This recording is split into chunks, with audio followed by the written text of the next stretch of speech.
I was invited by iRacing to a live preview of the upcoming NASCAR 25. Developers Matt and Mike managed a live Discord chat to answer the questions I had as well as the questions from other creators while showing all of us some of the ins and outs of the game. I'd like to thank iRacing for the opportunity, and now I'd like to share with you all my takeaways from the preview. Over the course of the hour, we were shown racing at North Wilkesboro, Daytona, and Limerock. First thoughts immediately are how damn good the lighting is here at North Wilkesboro. And my lord, does this raw engine audio sound great.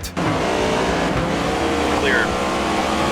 Much better understanding of how the setups are going to work in the game. As I'll show on the screen, you'll have a slider to choose from how loose or tight you want the car to be. I know immediately you guys are going to be up in arms about where are the in-depth setups. There may be sliders, but there's also a catch. In the settings, you are going to be able to adjust on how the car reacts to the inputs you give it, how the car feels in your hands. This is where the in-depth we're looking for is going to lie. You're going to be able to set the car handling characteristics to exactly what you want them to be, and then select how loose or tight you want the car. Not something, at least that I can recall, we've ever seen in a NASCAR game before. I believe it's something that a lot of us are going to be adjusting to in the early days of the game. There was a point where the 24 car got loose into the 54. Ty Gibbs immediately said game on and refused to answer reporter questions. While not much happened in the incident, it was explained to us all that you're going to be able to adjust on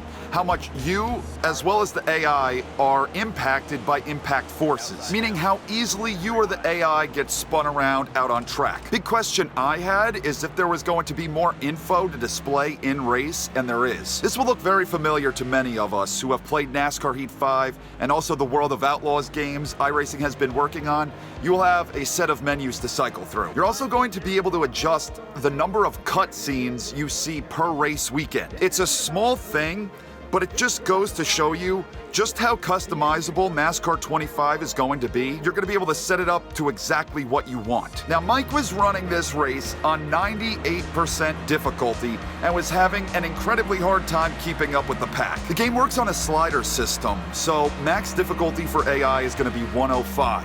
Now, if 98 is already this stinking difficult, this is probably going to be the most challenging AI to race against in a really long time in NASCAR gaming. There was a spinning caution near the end of the race, which, by the way, you are going to be able to adjust on the AI how often they wreck, how often they cause their own cautions. One negative in my eyes is there are no caution replays. The caution comes out, the menu pops up, whether you want to make a pit stop or not, just like in Heat 5. No pit crew animations during pit stops under caution, but there are pit crew animations for green flag pit stops. One big thing that they were telling us is that this game isn't meant to have all the bells and whistles.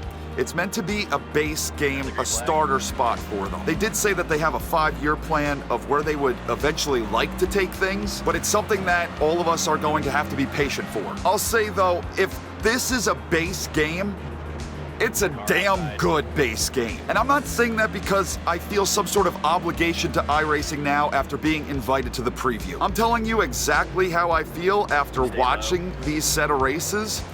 And I truly believe that this is going to be the best NASCAR gaming experience we've had in at least a decade, maybe more than that. There is a race replay system. Unfortunately, you cannot follow any other cars but your own in the system. And also, you can only jump to the beginning or the end of the race with the replay. You cannot jump to specific laps. Again, hopefully in time, the replay system becomes a bit more in-depth, but at least there are a number of different camera options. The guys then took us to Daytona in the Xfinity car. Some pretty solid pushing and shoving between the AI over the course of the race. What I wanted to see the most, though, was a big one. We have not seen a big accident yet, and we got one. 4 wide, car low, top 5 for that stage. That'll get us some points. There are different levels of damage, we were told, that you could set the car to how much damage you want the car to have. It kind of seemed like cars just bouncing off one another, but this is one crash. so we can't make that judgment yet based off of one crash alone. You know I will do some crash testing on the channel once I get the game. Other than that, the racing was very competitive. I saw the AI 3 wide in the rearview mirror at one point. Final race was the ARCA cars at Limerock, and the entire race was shown from in-car view. This entire race, it felt like it could have been taken straight out of iRacing. Again, the AI seemed to be pretty racy, willing to make passes on a road course, which we haven't seen yet in any of the previews. The first time I saw any sort of road course racing. It seemed like Mike was having a really good time. He said that that was like his favorite part of the game, was doing the road course racing. How far you can push the car to the limit and not step over, not wreck out. It's all going to depend on the handling setup that you set up for yourself.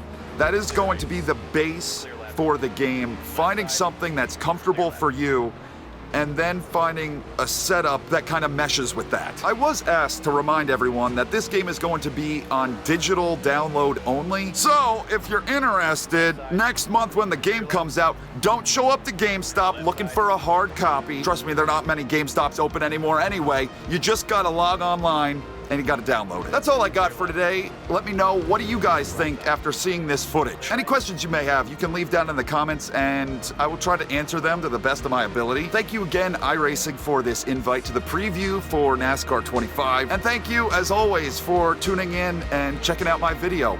And I'll see you in the next video that I make.